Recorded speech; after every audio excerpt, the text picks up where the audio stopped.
የተባበሩት አረብ ኤምሬትስ በአሜሪካና በእስራኤል ጦርነት ወቅት በኢራን ላይ በሚስጥር ጥቃት እየፈጸመች እንደነበር ተጋለጠ። የዓለም ጤና ድርጅት ተጨማሪ ተላላፊ በሽታዎችን መጠበቅ አለብን ሲል አስጠነቀቀም። በአሜሪካ ኦክላሆማ በሚገኝ የነዳጅ ማጣሪያ ፋብሪካ ላይ ከፍተኛ ፍንዳታ ደረሰ። ዲፕሎማሲያዊ ውጥረቱ እየተባባሰ በሄደበት ሰዓት ማርኮ ሩቢዮ ወደ ቻይና እንዳይገቡ ታገዱ። በኢራን ጦርነት የተጠመዱት ትራምፕ ድል ለመፈለግ ወደ ቻይና ያቀናሉ ተባለ። በናይጄሪያ በዛምፋራ ገበያ ላይ በደረሰ የአየር ጥቃት ቢያንስ 100 ሰዎች መሞታቸውን አምነስቲ አስታወቀም። ዩናይትድ ኪንግደም ጠቅላይ ሚኒስቴር ስታርመር ስልጣን እንዲለቁ ግፊት በጨመረበት ሰዓት አንድ ከፍተኛ ሚኒስቴር ከሥራ ለቀቁ።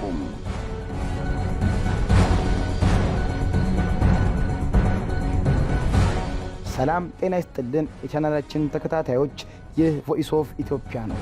የሰዓቱን የውጭ አጫጭር ዜናዎች ከዚህ ሰዓት ጀምሮ ወደ እናንተ የምናደርስ ይሆናል። ለቻናላችን አዲስ የሆናችሁ ሰብስክራይብ በማድረግ ቤተሰብ እንድትሆኑ እንጋብዛለን።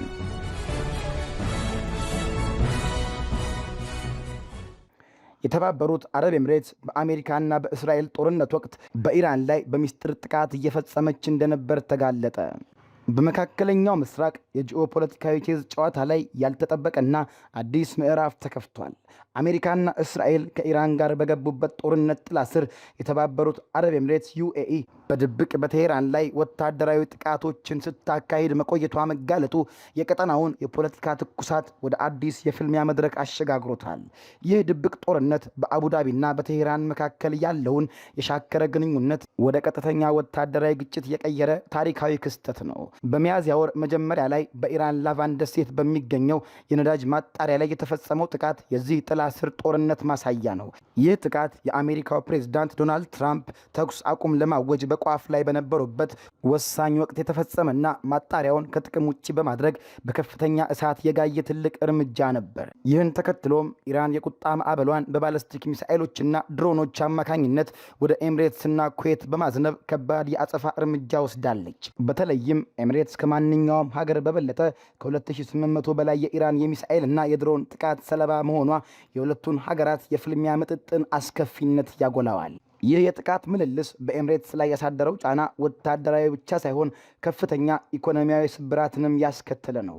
ለዘመናት በዓለም አቀፍ ደረጃ የሰላም የደህንነትና የውጭ ሀገር የሰለጠነ የሰው ኃይል መናኸሪያ ተብላ ትታወቅ የነበረችው ሀገር አሁን ላይ የኢኮኖሚ መናጋትና የሰራተኞች ስንብት እያስተናገደች ትገኛለች። በዚህም የተነሳ ኤምሬትስ የስትራቴጂክ አቅጣጫዋን በመቀየር ኢራንን የሀገሪቱን የኢኮኖሚና የማህበራዊ መዋቅር ለማፍረስ እንደተነሳች አደገኛ ጠላት መቁጠር ጀምራለች። በሌላ በኩል ይህ አዲስ የጦርነት ትርምስ በዓለም አቀፍ መድረክ ትልቅ የዲፕሎማሲ ትርጉም አዝሏል። ዋሽንግተን የኤምሬትስን ወደ ጦርነት መግባት በዝምታ መደገፏ እንዲሁም አንድ የባህረ ሰላጤው አረብ ሀገር በኢራን ላይ ቀጥተኛ እርምጃ ሲወስድ መታየቱ ያልተለመደና ታሪካዊ ክስተት ያደርገዋል። ይህ ሁኔታ ቴሄራን በኤምሬትስና አደራዳሪ ለመሆን በሚሞክሩ ሌሎች አረብ ሀገራት መካከል የጥርጣሬ ግድግዳ እንድትገነባና ቀጠናዊ መከፋፈልን እንድትፈጥር ትልቅ በር ከፋች ይሆናል። ከተሰወረ የዲፕሎማሲ ጦርነት ወደ ገሃድ ወታደራዊ ግጭት የተሸጋገረው የኤምሬትስና የኢራን ፍልሚያ የመካከለኛው ምስራቅን የኃይል ሚዛን የሚያናጋ እና ቀጠናውን ወደ ባሰ የጦርነት አዘቅት የሚከት አደገኛ የፖለቲካ ቁማር መሆኑን ይህ በጉልህ ይታያል። አቡዳቢ ሉዓላዊነቷን የማስከበር መብት እንዳላት ብታሳውቅም የውጊያ ቀጠና መስፋፋት ግን የቀጠናውን የሰላም ተስፋ ይበልጥ ያደበዝዘዋል። የዓለም ጤና ድርጅት ተጨማሪ ተላላፊ በሽታዎችን መጠበቅ አለብን ሲል አስጠነቀቀም። በዓለም አቀፍ የጤናና የዲፕሎማሲ መድረክ ላይ የሰዎች ሕይወትና የሀገራት የፖለቲካ ውሳኔ በሚፈተንበት አስቸጋሪ ወቅት የስፔን ቴኔሪፍ ደሴት የአንድ ታሪካዊ ክስተት ማዕከል ሆናለች። በኤምቪ ሆንዲየስ የሽርሽር መርከብ ላይ የተከሰተው የሃንታ ቫይረስ ወረርሽኝ ዓለም አቀፉ ማህበረሰብ ለድንገተኛ የጤና ቀውሶች የሚሰጠውን ምላሽና የሰብአዊነት ጥልቀትን የፈተነ አዲስ ማሳያ ሆኗል። የዓለም ጤና ድርጅት ዋና ዳይሬክተር ዶክተር ቴድሮስ አድሃኖምና የስፔኑ ጠቅላይ ሚኒስትር ፔድሮ ሳንቼዝ በጋራ የሰጡት መግለጫ ከፍርሃት ይልቅ ሳይንሳዊ መረጋጋትን ከማግለል ይልቅ ደግሞ አጋርነትን ያጎላ የዘመናችን የዲፕሎማሲ ቋንቋ ነው። የዓለም ጤና ድርጅት በጉዳዩ ላይ ያለው አቋም ግልጽነትንና ተስፋን አጣምሮ የያዘ ነው። ዶክተር ቴድሮስ በሽታው ከ6 እስከ 8 ሳምንታት የሚደርስ ረጅም የመታቀፊያ ጊዜ ወይም ኢንኩቤሽን ፔሪየድ ያለው በመሆኑ እርምጃዎች ከመወሰዳቸው በፊት የነበረው የሰዎች ግንኙነት ምክንያት በቀጣይ ቀናት ተጨማሪ ተላላፊዎች ሊታዩ እንደሚችሉ አልሸሸጉም። ሆኖም ይህ ሁኔታ ወደ ከፋ የዓለም አቀፍ ወረርሽኝነት እንደማያመራና የጤና ስጋቱ እጅግ አነስተኛ መሆኑን ማረጋገጣቸው በሕዝቡ ዘንድ ሊፈጠር የሚችለውን አላስፈላጊ ድንጋጤ የሚያበርድ ስልታዊ የጤና ተግባቦት ነው። ሁሉም ተጠርጣሪዎች መለየታቸውና መርከበኞቹ በሙሉ በጣም ርቀው የነበሩትም ጭምር ተገኝተው በሕክምና ክትትል ስር መዋላቸው የድርጅቱንና የሀገራቱን ጥብቅ የክትትል መረብ ያሳያል። ይህ ክስተት የፖለቲካ አመራሮች በሰብአዊ ቀውሶች ጊዜ የሚኖራቸውን ወሳኝ ሚናም አጉልቶ አሳይቷል። የኬፕ ቨርዴን አቅም ማነስ ተከትሎ መርከቧን ለመቀበል ስፔን ያሳየችው ፈቃደኝነት በመርከብ ላይ ብቻ መታገት ሊያመጣ የሚችለውን ከሰብአዊነት የራቀ መከራ ያስቀረ የጀግንነት እርምጃ ነው። ጠቅላይ ሚኒስትር ፔድሮ ሳንቼዝ የካናሪ ደሴቶች አስተዳደር መጀመሪያ ላይ አሳይቶት የነበረውን ማመንታት በማለፍ የወሰዱት አቋም የፖለቲካ ድፍረትን የሚጠይቅ ነበር። ለምን እርዳታ እንገፋለን በማለት ያነሱት ጥያቄ ኃላፊነትን ሸሽተው ፊታቸውን ለሚያዞሩ ወገኖች የተሰጠ ጠንካራ የሞራል ትምህርት ከመሆኑም ባሻገር መንግስታት ዜጎቻቸውንና የዓለምን ማህበረሰብ ለመጠበቅ ያላቸውን ግዴታ የሚያስታውስ ነው። በአጠቃላይ ከ400 በላይ የሕክምናና ተያያዥ ባለሙያዎች የተሳተፉበት ይህ ስኬታማ የማዳን ዘመቻ ዓለም አቀፍ ትብብርና የሕክምና ግልጽነትን ወረርሽኝን ለመግታት ያላቸውን ኃይል በተግባር ያረጋገጠ ነው። የኤምቪ ሆንዴስ መርከብ ተሳፋሪዎች ዕጣ ፈንታ የዓለም ጤና ድርጅት የክትትልና የስፔን መንግስት የሰብአዊነት ጋሻ ተዳምረው የሃንታ ቫይረስን ስጋት በቁጥጥር ስር ለማዋል ያስቻሉበትን የዲፕሎማሲና የጤና ሳይንስ ቅንጅት ያንጸባርቃል። በአሜሪካ ኦክላሆማ በሚገኝ የነዳጅ ማጣሪያ ፋብሪካ ላይ ከፍተኛ ፍንዳታ ደረሰ። በኦክላሆማ ግዛት ቱልሳ ከተማ የሚገኘው የኤችኤፍ ሲንክሌር የነዳጅ ማጣሪያ ፋብሪካ በድንገተኛ የእሳት አደጋ መዋጡ በዓለም አቀፉ የነዳጅ ገበያ ላይ ሌላ ያልተጠበቀ ድንጋጤን ፈጥረዋል። በቀን እስከ 125,000 በርሜል ድፍድፍ ነዳጅ የማጣራት አቅም ያለው ይህ ግዙፍ ተቋም የመካከለኛው አሜሪካ ግዛቶችን በቤንዚን፣ በናፍታ፣ በአውሮፕላን ነዳጅ እና በሌሎችም የነዳጅ ተዋጽኦች በማቅረብ ረገድ የጀርባ አጥንት ሆኖ ሲያገለግል የቆየ ነው። የቱልሳ የእሳት አደጋ ተከላካዮች ይህንን አስፈሪ እሳት ለመቆጣጠር ርብርብ እያደረጉ ቢሆንም አደጋው የተነሳበት ትክክለኛ ምክንያትም ሆነ በፋብሪካው መሰረተ ልማቶች ላይ የደረሰው የጉዳት መጠን እስካሁን በውል አልታወቀም። ይህ ደግሞ እርግጠኛ ያልሆነ የነዳጅ ገበያ ላይ ተጨማሪ ስጋትን አጭሯል። ይህ ክስተት እንደ ቀላል የአንድ አካባቢ አደጋ የሚታለፍ አይደለም። ይልቁንም የነዳጅ አቅርቦት ሰንሰለቱ ምን ያህል ተጋላጭ እየሆነ መምጣቱን የሚያሳይ ቁልፍ ማሳያ ነው። ከቀናት በፊት በኒው ኦርሊያንስ አቅራቢያ የሚገኘውና በቀን 190,000 በርሜል የማጣራት አቅም ያለው የፒቢኤፍ ኢነርጂ የቻልሜት የነዳጅ ማጣሪያ በተመሳሳይ ግዙፍ የእሳት አደጋ መመታቱ የጉዳዩን አሳሳቢነት ይበልጥ ያጎላዋል። የኤችኤፍ ሲንክሊየር ማጣሪያ በተለይም ጣፋጭ ድፍድፍ ነዳጅን በማቀነባበር እና ከካናዳ የሚመጣውን ጎምዛዛ ድፍድፍ ነዳጅ በማጣራት ለቀጠናው የሚያደርገው ወሳኝ አስተዋጽኦ በአደጋው ምክንያት ለረጅም ጊዜ የሚስተጓጎል ከሆነ በኦክላሆማና በአካባቢው ግዛቶች ከፍተኛ የነዳጅ እጥረት ሊያስከትል ይችላል። በአጠቃላይ በ7 ፋብሪካዎች 678,000 በርሜል ድፍድፍ ነዳጅ በየዕለቱ የሚያጣራው ይህ ግዙፍ ኩባንያ አሁን የገጠመው ፈተና የቀጠናውን የነዳጅ ዋጋ ሊያናጋው የሚችልበት እድል ሰፊ ነው። ከዚህም ባሻገር እነዚህ ተከታታይ የነዳጅ ማጣሪያ ፋብሪካዎች ቃጠሎዎች ዓለም አቀፋዊ ትርጉምና አንድምታ አላቸው። የብሉምበርግ መረጃዎች እንደሚያመለክቱት በአሜሪካ በምስራቅ አውሮፓና በመካከለኛው ምስራቅ አካባቢዎች የነዳጅ ማጣሪያ ፋብሪካ እሳት የሚሉ የዜና ዘገባዎች በከፍተኛ ሁኔታ እያሻቀቡ መጥተዋል። ይህ አዝማሚያ የተከሰተው የዓለም አቀፉ የተጣራ ነዳጅ ክምችት እጅግ በተመናመነበትና የዓለም የነዳጅ ትራንስፖርት የደም ስር የሆነው የሆርሙዝ ስትሬት የባህር መስመር እንቅስቃሴ በከፍተኛ ሁኔታ በተስተጓጎለበት እጅግ ፈታኝ ወቅት መሆኑ ጉዳዩን ከነዳጅ ገበያ ባለፈ የዓለም የኢኮኖሚ ደህንነት ስጋት ያደርገዋል። በአሜሪካ ምድር የሚታየው ይህ የእሳት ነበልባል በዓለም አቀፍ ደረጃ የተወጠረውን የነዳጅ አቅርቦት ገመድ ይበልጥ የሚያሻክር እንዲሁም የነዳጅ ደህንነትና ዓለም አቀፍ የኢነርጂ መረጋጋትን ምን ያህል አደጋ ላይ እንደወደቁ በጉልህ የሚያንጸባርቅ ጥልቅ የዘመናችን የኢኮኖሚ ቀውስ ምልክት ተደርጎ ሊወሰድ ይችላል።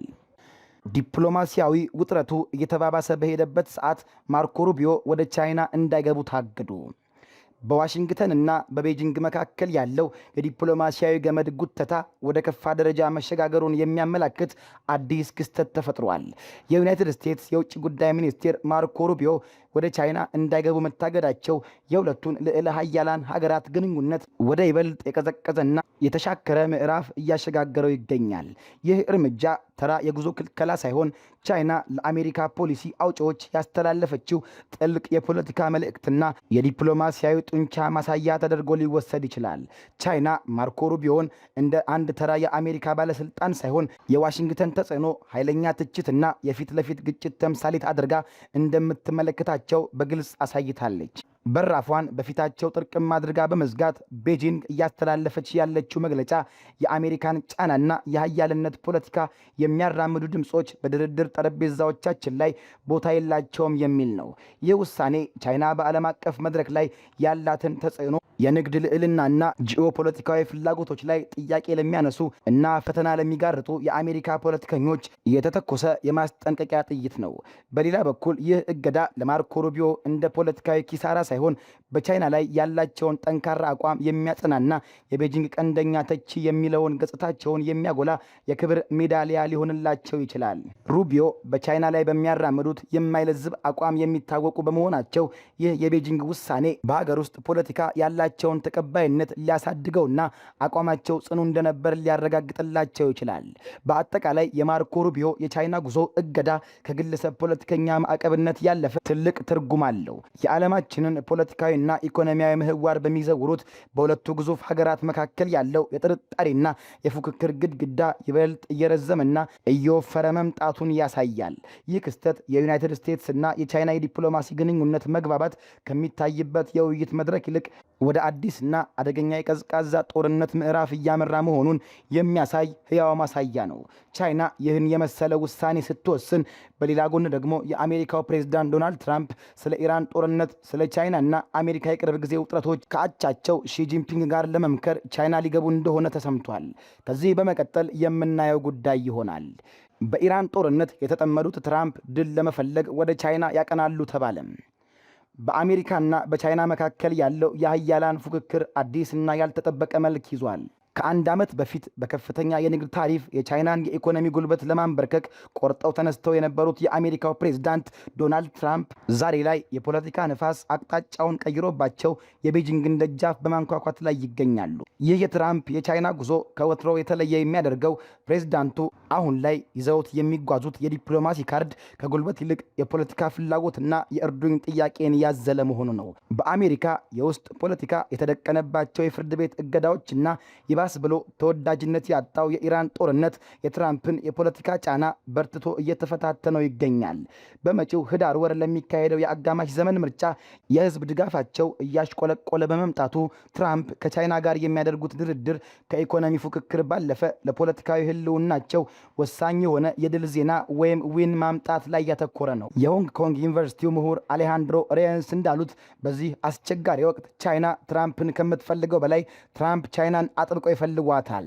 ፕሬዝዳንቱ የዓለምን ፖለቲካ የሚያመሰቃቅሉ ሳይሆን ሰላምን የሚያሰፍኑ መሪ መሆናቸውን ለማሳየት ይህ የውጭ ፖሊሲ ድል ለእሳቸው የሞት ሽረት ጉዳይ ነው። ምንም እንኳን ቤጂንግ ለፕሬዝዳንቱ በታላቁ የህዝብ አዳራሽ በዩኔስኮ ቅርስነት በተመዘገበው የገነት ቤተ መቅደስና በልዩ የስቴት ራት ግብዣ ደማቅ አቀባበል ለማድረግ ብትዘጋጅም የጉዞ ስኬት ግን እጅግ ውሱን በመሆኑ ጉዳዮች ላይ የተንጠለጠለ ነው። የቀድሞ ትልቅ የንግድ ጦርነት ፉከራ ተገጥቶ አሁን ላይ የአሜሪካ የድርድር ፍላጎት የቦይንግ አውሮፕላኖችን፣ የበሬ ስጋንና አኩሪ አተርን ለቻይና ገበያ ማቅረብ የሚል አነስተኛ ስምምነት ላይ ወርዷል።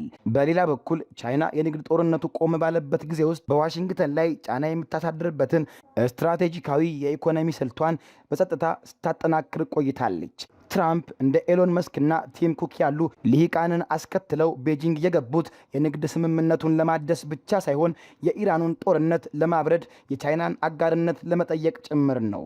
ይሁንና የታይዋን የጦር መሳሪያ ሽያጭ፣ በቻይና የታሰሩ አሜሪካውያንና የጂሚ ላይ ጉዳይ በድርድሩ ላይ ተጨማሪ ፈተና መፍጠራቸው አይቀሬ ነው።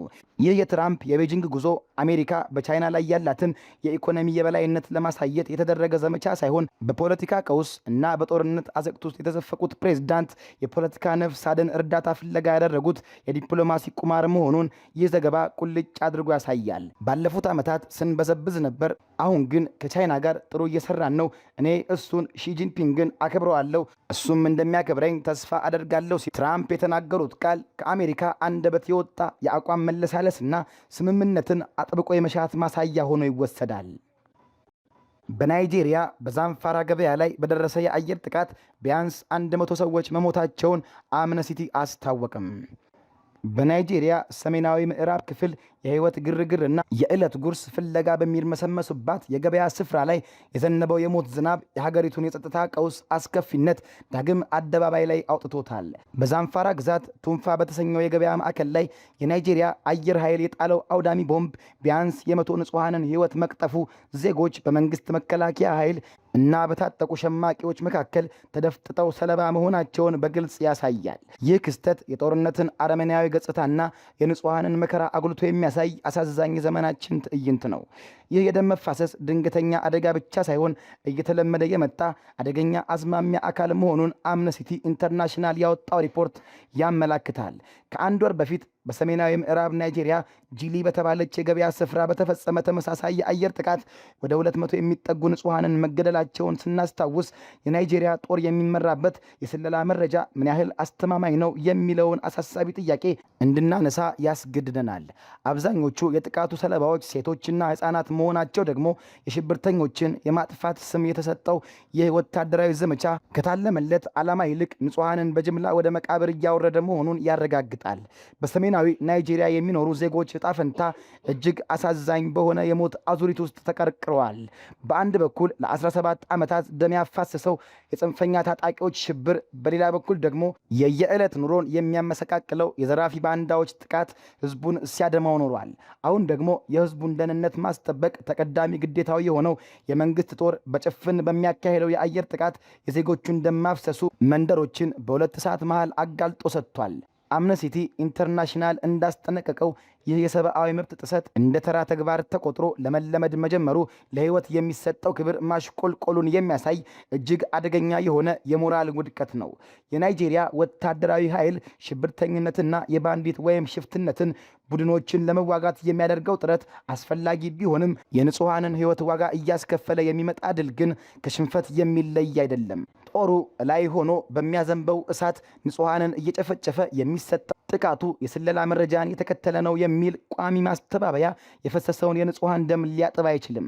የናይጄሪያ መንግስት ይህንን ግዴለሽነት በአስቸኳይ አቁሞ ገለልተኛ ምርመራ በማካሄድ ተጠያቂነትን ሊያሰፍን ይገባል። ያለበለዚያ ዜጎች ከሽብርተኞች ጥቃት ለመሸሽ ሲሞክሩ በገዛ መንግስታቸው ቦምብ ወደሚያልቁበት አሳዛኝ ታሪክ ምዕራፍ ማምራታቸው አይቀሬ ነው። እውነተኛ ጸጥታ የሚረጋገጠው የዜጎችን ህይወት በማትረፍ እንጂ የገበያ ስፍራዎችን ወደ ጦር አውድማ በመቀየር አይደለም። የአምነስቲ መልእክት ነው። የዩናይትድ ኪንግደም ጠቅላይ ሚኒስቴር ስታርመር ስልጣን እንዲለቁ ግፊት በጨመረበት ሰዓት አንድ ከፍተኛ ሚኒስቴር ከስራ ለቀቁ። በብሪታንያ የፖለቲካ ማዕከል በሆነችው 10 ዳውኒንግ ስትሬት ላይ ከባድ የፖለቲካ ማዕበል እያንዣበበ ይገኛል። እንደ ኤሮፓውያኑ አቆጣጠር በሐምሌ 2024 በታሪካዊ የድምፅ ብልጫ ወደ ስልጣን መንበር የመጡት የሌበር ፓርቲ መሪና የዩናይትድ ኪንግደም ጠቅላይ ሚኒስቴር ኬር ስታርመር ዛሬ ላይ የገዛ ፓርቲያቸው አባላት በሚያሰሙት የስልጣን መልቀቂያ ጥሪ ጫና ስር ወድቀዋል። ጠቅላይ ሚኒስቴሩ ካቢኔዎቻቸውን ሰብስበው ስልጣን የመልቀቅ ምንም አይነት ፍላጎት እንደሌላቸው በማሳወቅ ጠንካራ አቋም ቢያንጸባርቁም በቅርቡ በተካሄደው የአካባቢ ምርጫ ፓርቲያቸው የገጠመው ከባድ ሽንፈት ግን የፖለቲካ መሰረታቸውን ክፉኛ እያናጋው ይገኛል። ይህ የፖለቲካ መንቀጥቀጥ በፓርቲው ውስጥ የመጀመሪያውን ስንጥቅ ፈጥሯል። ወጣቷ ሚኒስቴር ሚያታ ፋምቡሌህ ጠቅላይ ሚኒስቴሩ ለሀገሪቱ ሲሉ ትክክለኛውን ውሳኔ አድርገው የስልጣን መልቀቂያ ጊዜያቸውን እንዲያሳውቁ በመጠየቅ ከካቢኔው በገዛ ፈቃዳቸው መውጣታቸው የችግሩን ጥልቀት ያሳያል። መንግስት በመራጮች የተሰጠውን ለውጥ የማምጣት ራዕይና የሌበር ፓርቲን እሴት ስቶ እየተጓዘ መሆኑን ያነሱት ሚኒስቴሯ የስታርመር አስተዳደር እያጣ ያለውን የሞራል ልዕልና አጋልጠዋል። በሌላ በኩል ሌበር በቀኝ ዘመም ጸረ ስደተኛው የሪፎርም ዩኬ እና በግራ ዘመም የአረንጓዴው ፓርቲ እንዲሁም በብሔርተኞች መካከል ተጨምቆ የድምፅ መሰረቱን መነጠቁ የብሪታንያ ፖለቲካ ከሁለት ዋልታ ፓርቲዎች የበላይነት ወደ ተበታተነ አዲስ ምዕራፍ እየተሸጋገረ መሆኑን ያመላክታል። የስታርመር የፖለቲካ አቅም ማሽቆልቆል ድንገተኛ ክስተት አይደለም። ተከታታይ የፖሊሲ ስህተቶች፣ ግልጽ የሆነ የራዕይ እጥረትና እየተዳከመ የመጣው የብሪታንያ ኢኮኖሚ ህዝባዊ አመኔታን ሸርሽረውታል። ከዚህም ባሻገር ከፍተኛ አወዛጋቢ በሆኑ ሹመቶች ላይ በሚያሳልፏቸው ውሳኔዎች ላይ ጥያቄ እየተነሳ ነው። በተለይም ከተፈረደበት የወሲብ ወንጀለኛ ጄፍሪ ኤፕስቲን ጋር የጠበቀ ግንኙነት የነበራቸውን ፒተር ማንዴልሰንን በዋሽንግተን የብሪታንያ አምባሳደር አድርገው መሾማቸው የጠቅላይ ሚኒስቴሩን የውሳኔ ሚዛን በእጅጉ አስተችቷል። ይህ የፖለቲካ አለመረጋጋት በሀገሪቱ የፋይናንስ ገበያ ላይ ወዲያውኑ ዋጋ ማስከፈል ጀምሯል። ባለሀብቶች በመንግስት ዕዳ ላይ ያላቸውን ስጋት በማሳደግ የቦንድ ወለድ ምጣኔ ማሻቀቡ የፖለቲካው ቀውስ ወደ ቤተሰብ የኢኮኖሚ ጫናነት መለወጡን ያሳያል። ምንም እንኳን ጠቅላይ ሚኒስቴሩ አሁንም የካቢኔዎቻቸውን ይፋዊ ድጋፍ ቢያገኙም ወደ 20 በመቶ የሚጠጉ ወይም ከ70 በላይ የፓርቲያቸው የፓርላማ አባላት ፊታቸውን ማዞራቸው እና እንደ ዌስት ስትሪቲንግ ያሉ ሊሆኑ የሚችሉ ተፎካካሪዎች ዝምታን መምረጣቸው ቀጣዩ የስታርመር ጉዞ የፈንጂ ላይ እርምጃ መሆኑን ያሳያል። ኪየር ስታርመር የተጋረጠባቸውን የፖለቲካ ማዕበል ለማብረድ እና ዳግም የህዝብ አመኔታ ለማግኘት በንጉሥ ቻርለስ ሶስተኛ የፓርላማ መክፈቻ ላይ አዳዲስ የህግ ማዕቀፎችን ለማስተዋወቅ ተስፋ አድርገዋል። ሆኖም የፓርቲያቸው የውስጥ ደንብ ያለ አጠቃላይ ምርጫ መሪን የመቀየር እድል የሚሰጥ በመሆኑ በአንድ ወቅት በድምፅ ብልጫ ያሸነፉት ስታርመር አሁን የራሳቸውን የፖለቲካ ህልውና ለማትረፍ በሚደረግ መሪርና ውስብስብ ትግል ውስጥ ተዘፍቀዋል። የዛሬው ዓለም አቀፍ አጫጭር ዘገባዎቻችን በዚሁ ተቋጨ። ስለተከታተላችሁን እያመሰገንን ለቻናላችን አዲስ የሆናችሁ ሰብስክራይብ በማድረግ ቤተሰብ እንድትሆኑ እንጋብዛለን። ከሰዓታት በኋላ በሌሎች የዓለም አቀፍ ጉዳዮች እስከምንገናኝ ሰናይ ጊዜ